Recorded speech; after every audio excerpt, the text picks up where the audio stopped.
কিরে হালার ঘরের হালা টাগলা মুরাদ থুক্কো টাগলা ইকবাল, তুই না বললি সাকিব আল হাসান কোনো সুপারস্টার না, অনন্ত জলিল সুপারস্টার?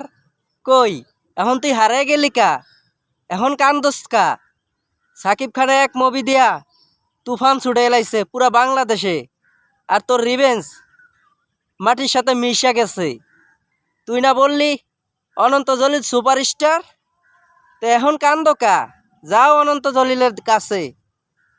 তোমার আর বাংলাদেশের মধ্যে সেম, বাংলাদেশে দুইজন ম্যান ভালো করলি সে সাকিব আল হাসানের সাথে তুলনা, মাহমুদুল্লাহর সাথে তুলনা, মুশফিকের সাথে তামিমের সাথে, পরে 2-3 ম্যাচ পরে দেখা যায় সে শেষ, তার আর খুঁজে পাওয়া যায় না।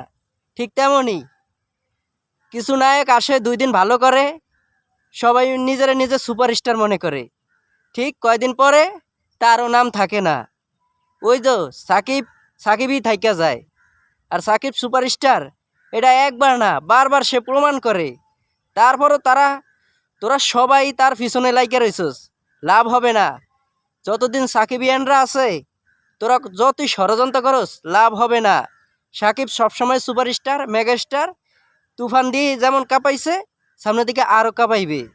তোরা আর কাইন্দা লাভ নাই, পারলে সাকিবের কাছে মাপসা, তাহলে তোর মুভি সাকিবিয়ানরা দেখবে। বুঝছস?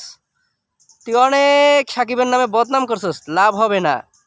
কারণ সাকিব একদিনে সুপারস্টার হয় নাই, দীর্ঘ 25 বছর কাজ করে সে সুপারস্টার হইছে। বুঝছস? তোর ভালো হয়ে যা, সময় আছে। আর সাকিবের নামে বদনাম করিস না, আর সাকিবের ক্ষতি করতেও চাইস না। বুঝছস? ভালো হয়ে যাইস, এতটুকুই।